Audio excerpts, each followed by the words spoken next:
Este es un mensaje de la iglesia Un Lugar Cerca de Ti. Trabajamos por una nueva generación. Hoy vamos a empezar un estudio nuevo. Acabamos de terminar uno hace como 2 semanas que estuvimos hablando acerca del dinero, ¿recuerda? Estuvimos hablando cómo guardar nuestro corazón del amor al dinero. Hace un par de meses estuve haciendo otro estudio que se llamaba Pruebas, Ataques o Consecuencias. ¿Alguien lo recuerda? Todo eso está en YouTube. Simplemente si usted quiere recordarlo, puede ir a YouTube y lo estudia. Pero hoy voy a empezar un estudio. Si está tomando apuntes, quiero que escriba de qué vamos a estar hablando este fin de año o estas semanas. El tema es ¿por qué los cristianos somos diferentes? ¿Por qué los cristianos somos diferentes? ¿Qué es lo que nos diferencia? ¿Cuántos hijos de Dios hay en este lugar? Amén. ¿Qué es lo que nos hace diferentes de antes cuando no teníamos a Cristo? ¿Usted recuerda su vida antes de Cristo? ¿No le pasa que cuando usted piensa en el que era antes de Cristo parece que fuera otra persona? Y usted recuerda cosas que ese otro hizo y uno dice, pero como ese que se murió, no existió, yo no me acuerdo quién era. ¿Le ha pasado, sí o no? Bueno, si no le ha pasado, hoy hacemos la oración de fe y recibe al Señor y empezamos de nuevo, porque eso es lo que tiene que pasar. Segunda de Corintios 5:17 dice que cuando uno está en Cristo, ¿qué pasa? Es nueva criatura. ¿Y qué pasa con todo lo viejo? Pasó, y ahora ¿cómo es todo? Nuevo, así que su vida es nueva. Diga, mi vida es nueva. Y entonces hay algo que nos diferencia. Y voy a estar hablando acerca de esto unos días, porque si usted no tiene claro esto, si yo no lo tengo claro, no vamos a disfrutar del hecho de ser hijos de Dios. Y lo que vamos a estudiar hoy se llama gracia. Si usted quiere poner un título a la palabra de hoy, es gracia y paz. Gracia y paz. Y antes de avanzar, quiero preguntarle, ¿ha escuchado alguna vez una persona estornudar? ¿A su lado ha estornudado alguien? ¿Y cómo estornuda usted? Yo estornudo súper decente, yo soy como... No, de hecho, estornudo muy duro. Mi esposa me regaña todo el tiempo. ¿Por qué estornudas así? Pues la respuesta es, yo no estornudo todos los días, cuando estornudo tengo que aprovechar. ¿Cuántos se sienten como que se liberan cuando estornudan? Como que, No, todos súper decentes, ahora nadie estornuda acá duro. Y cuando estornuda alguien al lado, ¿qué contesta el otro? En la reunión anterior me dijeron, ush. Bueno, después del ush, ¿qué contesta? ¿Qué dice? Salud. ¿Y nunca se ha preguntado por qué uno dice salud? ¿Nadie se lo ha preguntado? Bueno, yo me lo pregunté y lo encontré. Mire, la costumbre de decir salud después de que alguien estornuda comenzó en el año 590 en Europa. ¿Qué pasaba? Venía una peste hacia Europa, una peste muy mortal. Haga de cuenta hoy estar hablando de una influenza H1N1, un virus fuerte. Y si en esta época no tenemos cómo combatir esos virus, simplemente los atenuamos, en esa época, en el año 590, menos. Entonces se escuchó el rumor, viene una peste terrible hacia Europa y había un papa en esa época que se llama Gregorio Magno y este papa dijo, miren, cada vez que escuchen estornudar a una persona al lado suyo, eso quiere decir que quizás la peste se está acercando, declaren salud en ese lugar para que se corte la muerte que viene. Impresionante, ¿no? Mucha sabiduría la de ese sacerdote o la de ese papa para comprender que la palabra que usted suelta tiene poder. ¿Cuántos creen eso? La palabra dice que en la vida y la muerte están en el poder de la lengua. Y este papa comprendió que si alguien estornudaba, alguien al lado debería decir salud, como que está cortando esa epidemia de peste y de muerte que está viniendo. Y eso pasó en el año 590 y se ha mantenido. De hecho, hay países donde no le dicen a uno salud, sino le dicen Jesús. ¿Alguien le han contestado Jesús cuando estornuda? Pues para mí es como raro. Y yo escuchaba que mi mamá a veces le decía a mi hijo cuando estornudaba, Jesús, Jesús. Y yo, es raro, o sea, con un estornudo. Pero me di cuenta que hay culturas donde ellos no dicen salud, sino Jesús. De hecho, en Estados Unidos y en Inglaterra no dicen salud, sino que dicen bless you. Y bless you es como Dios te bendiga o seas bendecido.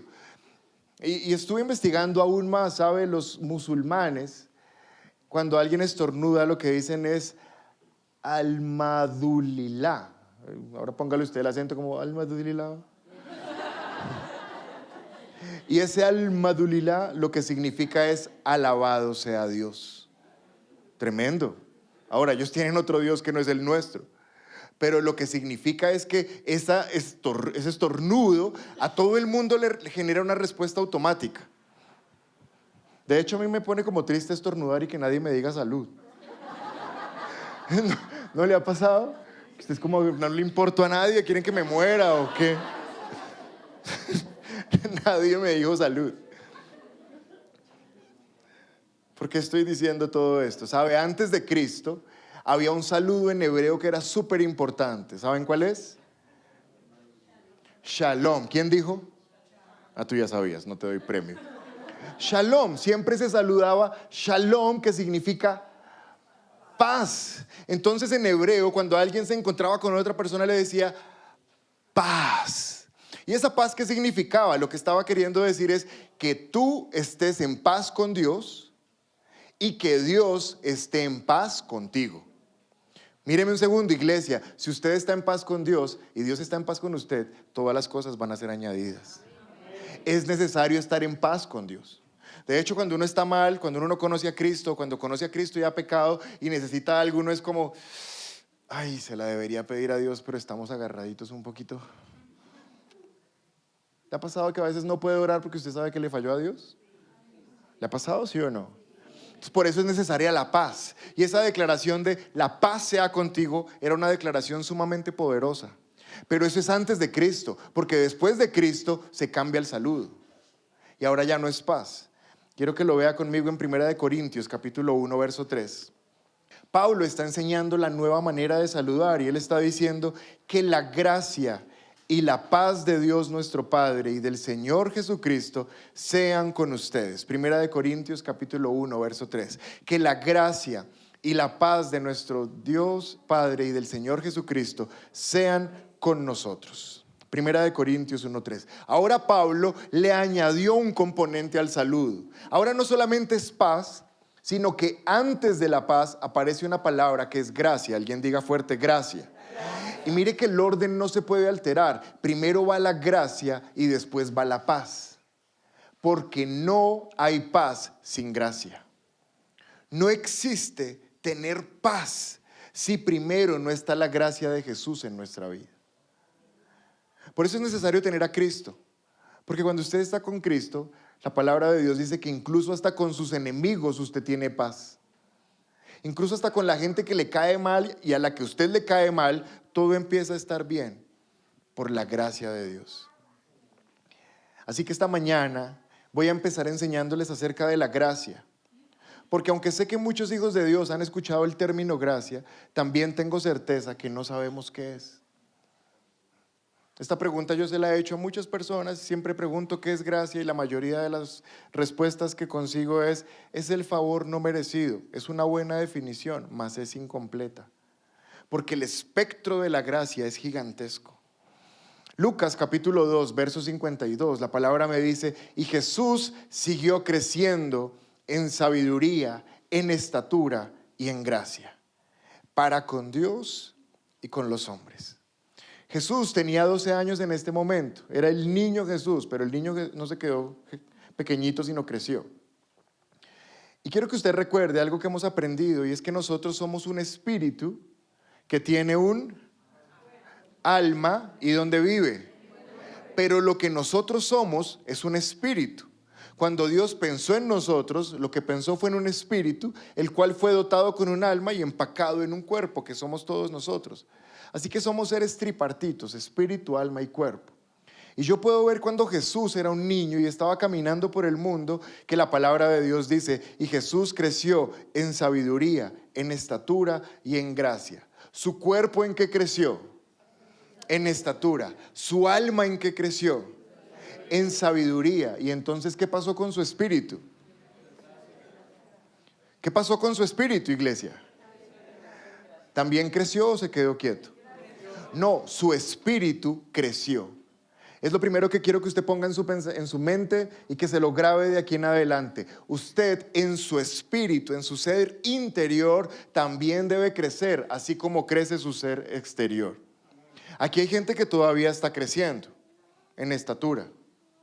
Otros ya dejaron de crecer y ahora se están expandiendo. Pero el cuerpo, es cierto, pero el cuerpo no se queda quieto. Por eso, si usted no es sabio en la manera como cuida su cuerpo, cada vez se va a expandir más. El cuerpo no se queda quieto. El alma menos. Hoy ustedes llegaron a este lugar, pero van a salir de este lugar con un conocimiento nuevo que hizo que su alma creciera. Y no es cualquier conocimiento, porque si usted quiere conocimiento, va a una biblioteca o se mete a Google y lo encuentra. Pero la sabiduría no es conocimiento, sabiduría es que sometemos la escritura a la influencia del Espíritu Santo de Dios y Él nos enseña cosas que no sabíamos. Si es que acaso nuestro espíritu es enseñable. Porque si usted pone de antemano una barrera y dice, otra vez la gracia, no va a aprender nada. Pero necesitamos que nuestra alma crezca en sabiduría. La sabiduría es un conocimiento revelado a cada uno de ustedes. Pero a lo que voy en esta mañana realmente es que usted debe saber que aún su espíritu, su hombre interior, la parte más profunda de su ser, también está creciendo. Y está creciendo en algo que le va a servir muchísimo cuando usted lo pueda empezar a comprender. Alguien diga conmigo, gracia. ¿Y qué es esa gracia? Esa gracia en la que crecía Cristo, esa gracia en la que usted y yo también podemos crecer, es un poder que nos capacita para hacer cosas que no podemos hacer solos. Quiero que vea conmigo 2 de Pedro, capítulo 3, verso 18. Pedro está diciendo, en cambio, crezcan en la gracia y en el conocimiento de nuestro Señor y Salvador Jesucristo. ¿Cuál es la recomendación de Pedro? En cambio, yo les recomiendo crezcan. ¿Qué es lo que debe crecer? La gracia. El hombre interior, su espíritu es el que debe crecer. Había antes una secta muy famosa que se llamaba Creciendo en Gracia. No sé si alguna vez la escuchó. El título de esa secta era perfecto. Crecer en gracia. Crecer en gracia. Es correcto. La palabra de Dios dice que usted y yo podemos crecer en la gracia de Dios. Pero el desconocimiento de lo que es la gracia hizo que una iglesia con un buen nombre se desviara y terminara en una secta que enseñaba cosas raras. Pero usted sí puede crecer cada día en la gracia. ¿Cómo se hace para crecer en la gracia? Hebreos capítulo 4, verso 16, dice la palabra de Dios, por tanto, acerquémonos confiadamente al trono de la gracia para alcanzar misericordia y hallar gracia para cuando necesitemos ayuda. ¿Dónde está la gracia? La gracia está en el trono. Dice que ese es un trono. ¿Cuál es el trono? Es donde está la presencia de Dios. Ese trono es el lugar donde usted accede permanentemente cada vez que ora. Entra a la presencia de Dios. Y la presencia de Dios o el trono de Dios, ¿qué característica tiene según la palabra? ¿Qué hay allí? ¿Dice que es un trono de fe? ¿Dice que es un trono de amor? No, dice que lo que vamos a encontrar en ese lugar se llama gracia, porque ese es el trono de la gracia. Si usted va a comer hamburguesas, no se va a una heladería. No, porque no las va a encontrar. Si usted va a comer hamburguesas, se va a una hamburguesería.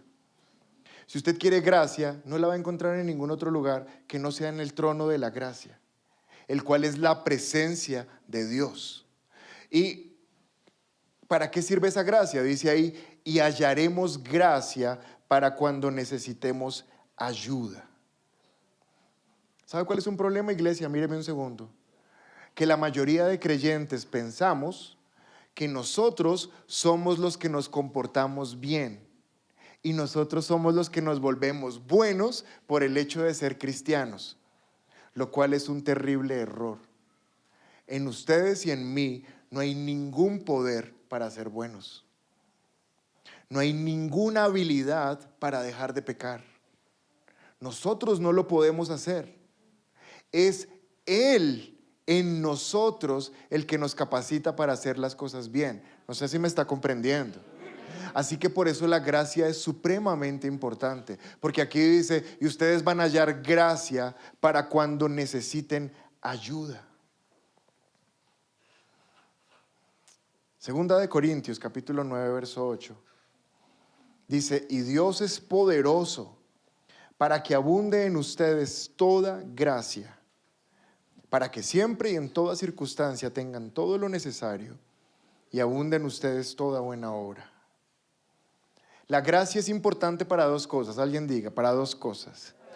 La primera, dice acá, la gracia va a abundar para que ustedes tengan todo lo necesario. ¿Alguien aquí puede reconocer que todo lo que usted tiene es por gracia? Ese es uno de los pilares fundamentales de esta iglesia. Amputar del cristiano la falsa idea de que se mereció algo por causa de que hizo algo. Es uno de mis pilares fundamentales de enseñanza. No creernos más, no ser tontos y creer que porque estudiamos, porque trabajamos, nos merecemos las cosas. No, no nos merecemos nada. Todo es por gracia. Y no hay mucha fe, pero es verdad. ¿Sabe? No gusta mucho, porque cuando uno se esfuerza mucho, uno dice, no, yo sí lo he hecho. Es que eso es lo que tú tienes que hacer. Tú te tienes que esforzar, tú tienes que estudiar, tú tienes que trabajar, pero el resultado de todo eso es por la gracia. ¿Alguien lo cree en esta mañana? Porque aquí dice que la gracia va a hacer que abunden y tengan todo lo necesario. ¿Alguien aquí cree que usted tiene todo lo necesario? ¿Le ha pasado en algún momento que usted ese día alistó la ropita para ponerse, salió de la casa y se puso la mejor chaqueta que tenía, la más abrigadita, y ese día hay un sol como que lo derrite y usted se quita esa chaqueta y no sabe dónde ponerla, si colgársela, amarrársela, botarla, y esa chaqueta le estorbó todo el día? ¿Le ha pasado? ¿Sabe por qué le pasó eso? Porque usted es una persona sobreabundada, sobre bendecida.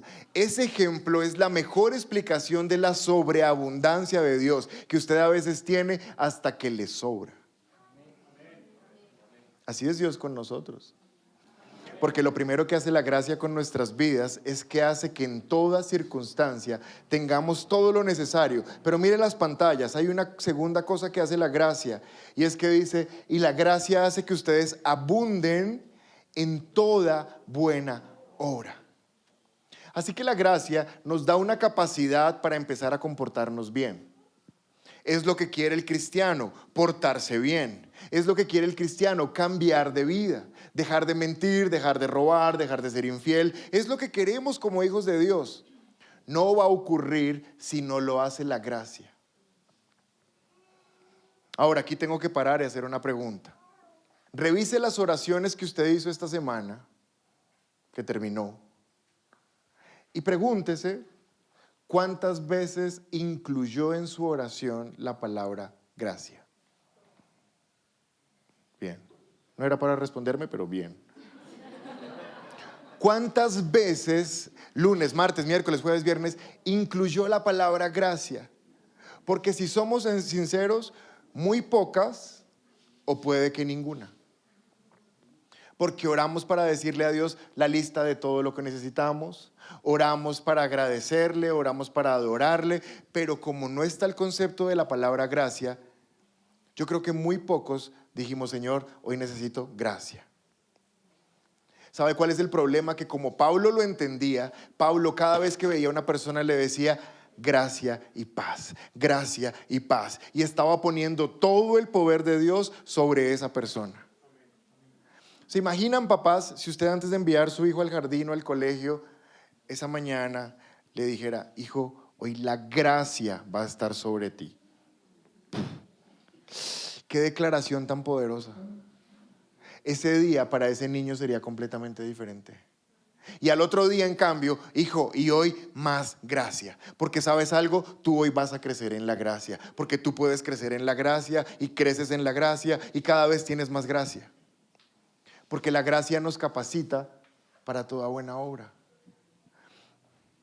Entonces, ¿por qué fracasamos en dejar de pecar, por ejemplo? ¿Por qué no podemos soltarnos del pecado? El mejor ejemplo que siempre se me ocurre es el celular. Y es pensar que usted puede tener el mejor celular del mundo, pero si no lo tiene cargado y con batería suficiente, ¿para qué le sirve ese celular? Puede ser un celular de 10 millones de pesos o uno de 50,000 o de 0. Pero si no tiene batería, no sirve. ¿Cuántas veces recarga usted a la semana su celular? Todos los días, porque usted necesita que esté disponible para cuando lo llamen, para comunicarse, para recibir un mensaje. Usted lo necesita. Y de la fuente de poder fluye energía para que su celular funcione. Cuando usted ora y se conecta con su Padre Celestial, de la fuente celestial fluye hacia usted algo llamado gracia, que lo capacita para toda buena obra.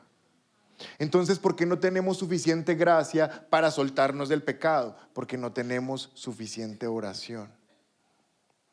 Porque si usted conecta su celular 5 minutos, ¿cuánto recarga? Pero ¿cuánto tiempo tiene que pasar conectado para que recargue al 100%? 2 horas, 3 horas. Y queremos llenarnos de gracia en 5 minutos mientras desayunamos. ¿Entiende la analogía? Si del trono fluye gracia que nos capacita para cuando necesitamos, pero no oramos o no nos conectamos el suficiente tiempo, pues no hay gracia. Y un cristiano no puede vivir sin la gracia, porque la gracia es la que le da poder para poder vencer este mundo que es muy malo. La gracia se manifiesta de 3 maneras. Quiero que lo escriba y si no que haga una nota mental y después en YouTube lo escribe. La gracia se manifiesta de 3 maneras. La primera se llama gracia de Dios hacia nosotros. Diga conmigo, gracia hacia nosotros. Esto está en Efesios capítulo 2, verso 8. Dice la palabra, Dios los salvó por gracia cuando creyeron. Y ustedes no tienen ningún mérito en eso. Es un regalo de Dios. Esa es la primera manifestación de la gracia, cuando de Dios fluye un favor hacia su vida, el cual no merece. Me gusta mucho como dice esta versión, ustedes no tienen ningún mérito en eso. Es la gracia de Dios fluyendo hacia nosotros, se llama favor inmerecido. Favor inmerecido, y un ejemplo de esto es la salvación. No hicimos nada para ser salvos, Él lo hizo todo y nos lo compartió. Pero la segunda manera como funciona la gracia es la gracia de Dios en nosotros. Diga conmigo, gracia de Dios en nosotros. ¿Qué es esa gracia de Dios en nosotros? Se lo voy a describir súper fácil. Caer bien. Caerle bien a otra persona. Cuando usted tiene a Cristo, hay una gracia especial que hace que usted caiga bien. ¿Le ha pasado, sí o no? Y a usted le pasan cosas que no puede explicar cómo le pasan, pero le pasan. Porque es la gracia de Dios en usted.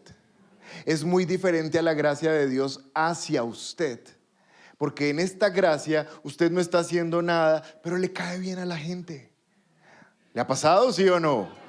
Y ha visto esta expresión, hasta con la expresión de la mano se la voy a mostrar, que usted se presenta un trabajo, está haciendo algo y la gente le dice, es que usted tiene algo. Mire, yo no sé qué tiene, yo no puedo explicar, pero yo quiero es que usted trabaje aquí.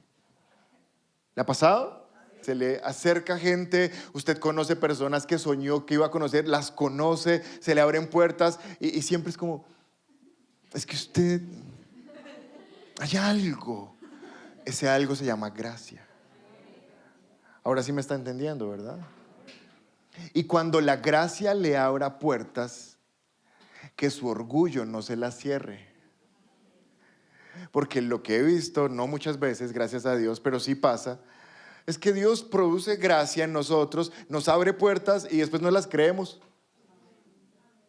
Y entonces lo que hace el orgullo, según la palabra de Dios, es que antes de la destrucción siempre se levanta el orgullo. Si usted quiere que la gracia siga fluyendo, cada vez que Dios lo bendiga, diga gloria a Dios. Esto es tremendo, gracias Señor, fuiste tú el que lo hizo. Siempre dele la gloria, siempre devuelva la gloria al que le dio la gracia. Porque es la gracia fluyendo en nosotros. Lucas capítulo 2, verso 40. Dice la palabra, y el niño crecía, Jesús, el niño crecía y se fortalecía, se llenaba de sabiduría y la gracia de Dios era sobre él. Mire cómo el niño crecía y se fortalecía. Y a veces uno ve a un Jesús todo flaco. No, Jesús era grande. Mire la palabra. Y Jesús crecía y se fortalecía. Su cuerpo crecía. ¿Qué más crecía? Su alma, porque dice, se llenaba de sabiduría y crecía su espíritu. ¿Nota lo que dice? Y la gracia de Dios era sobre él. Y usted puede leer la palabra de Dios que Jesús caminaba y los niños, ¡ay, Jesús! Se le pegaban a la pierna. ¿Se acuerda de eso? Y los discípulos, quite niño, quite, quite. Se creían que eran ahí el cuerpo de seguridad de Jesús. ¿Y qué les decía Jesús? No, dejen que los niños vengan a mí, que no se lo impidan, porque de ellos es el reino de los cielos. ¿Por qué le corrían los niños a pegársele? ¿Por qué era Jesús? ¿Por qué era famoso? Por la gracia. La gracia es un magnetismo que atrae gente y que hace que la gente diga, yo quiero escuchar, ¿qué tiene para decir? Hable otro poquito más, quiero eso, me gusta, la paso bien con esa persona. Eso se llama gracia. ¿Está comprendiendo, verdad? Pero hay una tercera manifestación de la gracia. Primero es la gracia de Dios hacia nosotros, luego la gracia de Dios en nosotros, que es caer bien, y luego sigue la gracia de Dios a través de nosotros. La gracia de Dios a través de nosotros, que si usted está escribiendo, quiero que ponga esta definición. Es el poder de Dios en mí. Es el poder de Dios en mí ayudándome a hacer cosas que solo no puedo. Es el poder de Dios en mí, ayudándome a hacer cosas que solo no puedo. ¿Y cuál es la mayor cosa que un hijo de Dios quiere hacer y que frecuentemente no puede hacer? No, por acá. No pecar. Esa es nuestra lucha máxima, esa es nuestra pelea todos los días. Yo no quiero pecar, yo no quiero pecar, yo no quiero pecar. Pero esta gracia a través de nosotros dice que es el poder de Dios ayudándome a hacer cosas que yo solo no puedo.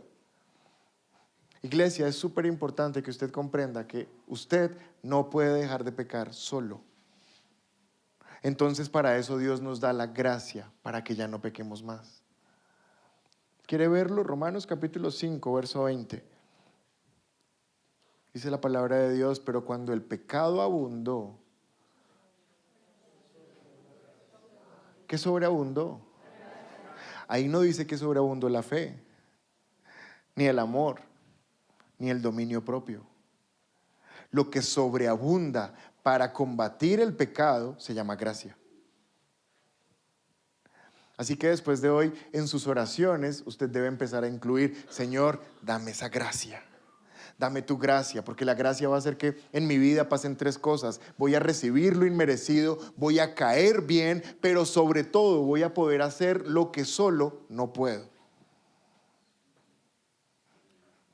¿Está cambiando un poquito la percepción en su mente de la palabra gracia? ¿Ve que la tenemos súper limitada? Romanos 5:17 dice, pero aún más grande es la gracia maravillosa de Dios y el regalo de su justicia, porque todos los que lo reciben vivirán en victoria sobre el pecado. ¿Cuántos quieren vivir en victoria sobre el pecado? No, en serio, iglesia, ¿cuántos quieren vivir en victoria sobre el pecado? No hay otra manera que no sea por la gracia. Están unidos. La gracia maravillosa de Dios va a hacer que usted venza el pecado. Es para eso. Para eso es la gracia. Para vencer el pecado. Para vivir en victoria sobre el pecado y la muerte por medio de un solo hombre, Jesucristo. Entonces, volviendo al ejemplo del celular, alguien puede estar esperando una llamada del exterior del mejor trabajo de la vida y se le acabó la batería. No.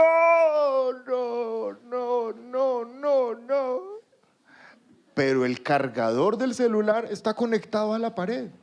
Y él está, no puede ser. Y pasa otra persona y lo mira como, pero el cargador está ahí. ¿Por qué no lo conecta? Porque no.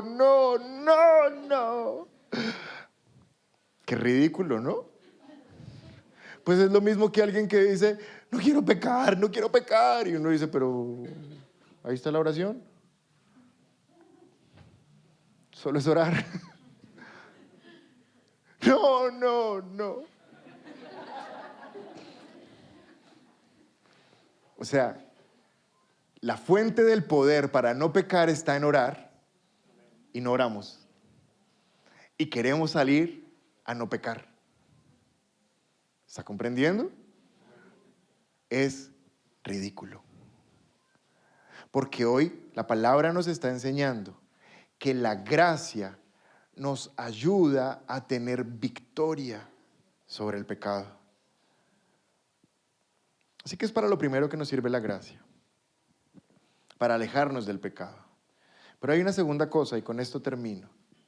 Tito capítulo 2, versos 11 y 12. Dice, porque la gracia de Dios se ha manifestado para la salvación de todos los hombres. ¿Cuántos son salvos en este lugar? ¿Cuántos son felices por ser salvos? Bueno, eso fue por gracia. Verso 12. Y nos enseña. ¿Qué hace la gracia? La gracia nos enseña que debemos renunciar a la impiedad y a los deseos mundanos y vivir en esta época de manera sobria, justa y piadosa. Quiero terminar con esto, pero que esté terminando no significa que perdió importancia. La gracia está en nuestra vida para enseñarnos. Nos va a enseñar a vivir de tres maneras. La primera manera como nos va a enseñar a vivir la gracia dice que es de manera sobria. ¿Y qué es sobrio? Sobrio es lo contrario a ebrio. ¿Y cómo es un ebrio?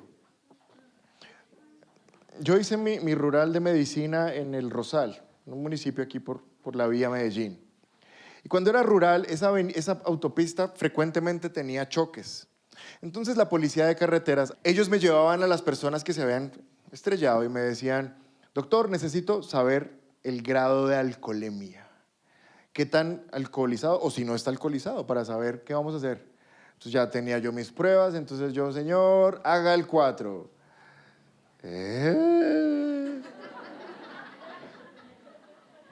Malito, está malito. Sigamos. Camine en línea recta. Y está tan alterada la percepción de la realidad que al final dicen, doctor, ¿pero qué hay que hacer para arreglar? ¿Qué hay que hacer para arreglar? ¿Qué le estoy mostrando? ¿Cómo es un ebrio? Un ebrio anda de caída en caída. Un ebrio nunca camina derecho porque siempre va haciendo zigzag. Y un ebrio tiene la percepción de su realidad alterada. Pero la gracia de Dios hace que usted y yo estemos sobrios. Así que la gracia de Dios hace que usted camine en línea recta, que no cometa tantas equivocaciones como solía hacerlo antes y que su percepción de la realidad sea la correcta. Estamos aquí de paso, vamos a morir y la eternidad es mucho más importante que este mundo. Esa es la vida real. Así que la gracia me capacita para vivir de manera sobria.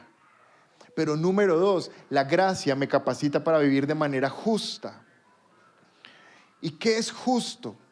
¿Qué es justicia? La justicia es la posibilidad de usted pararse delante de Dios y que nada lo acuse y nada lo avergüence porque Cristo ya pagó por sus pecados. Es una posición de estar bien delante de Dios. Y esta justicia tiene una consecuencia para todos ustedes, présteme atención. Esta justicia tiene una repercusión en usted, ¿sabe cuál es? Que ahora usted sabe lo que está bien y lo que está mal. Y yo no sé si esto le parezca bueno. Porque muchas veces, a pesar de que somos hijos de Dios y sabemos lo que está bien, hacemos lo que está mal. Y a veces sabemos lo que no debemos hacer y lo hacemos. Y lo que sí debemos hacer y no lo hacemos. Pero la gracia, entre usted más se llena de gracia, más sabe lo que tiene que hacer. Y lo hace. Por la gracia. Y por último, dice la palabra, y la gracia les va a enseñar a vivir de manera piadosa. ¿Y qué es vivir de manera piadosa? Vivir de manera piadosa es darse cuenta, míreme un segundo, que es imposible estar en este mundo sin Dios. Es imposible estar en este mundo sin Dios. Y entonces sabe que es una persona piadosa. Una persona piadosa es alguien que ese día salió de su casa y no alcanzó a orar y todo el día está diciendo: hoy no oré, hoy no oré. Ay, siento que me falta algo, me siento vacío, me siento solo, quiero orar. Y mire, uno está buscando cualquier baño para meterse, aunque sea orar 5 minutos, porque necesita hablar con Dios. Y esto marca la diferencia entre un religioso, un legalista, un fanático, que la religión para él es solamente una fachada y una farsa, y alguien que realmente la piedad hace que uno donde esté, no le importa que nadie lo mire y le esté diciendo a Dios: te amo, lindo. Y sabe al que le gustó bien y al que no tan bien, porque esto es entre él y yo. Es una persona que si no pudo leer la palabra le hace falta alimentarse. Es una persona que el sábado dice: sí, mañana es domingo y voy a la iglesia y voy a cantar y voy a adorar porque me gusta la iglesia, me gusta Dios. Eso es ser piadoso. Pero ¿por qué se nos vuelve religión lo que debería ser relación? Porque no hay gracia. Porque es la gracia, cuando tú te conectas a la fuente de la gracia, que es Dios, de Él fluye piedad, sobriedad, justicia, y tú eres feliz. Y tú eres victorioso sobre un mundo que cada vez está más podrido. Pero el pecado del mundo no te toca porque tú estás conectado todo el tiempo a la gracia de Dios. Y por eso ahora, cada día que salgas de tu casa, dile: Señor, necesito tu gracia sobre mi vida, que me dé poder. Y si tienes hijos, pon la gracia. Y si tienes esposa, pon la gracia. Y a todo el mundo que veas, suelta gracia. Porque cuando tú declaras gracia, gracia va a venir sobre esas personas. Y no solamente es gracia para ser bendecidos, es gracia para vivir en victoria. Por eso, como hijos de Dios, necesitamos la gracia. Y hoy le acabé de enseñar la primera cosa que nos diferencia por ser hijos de Dios. No solamente tenemos la Biblia y cantamos cancioncitas, tenemos un poder tremendo que hace que seamos personas victoriosas todo el tiempo. Y cada victoria será para la gloria de Dios. Amén.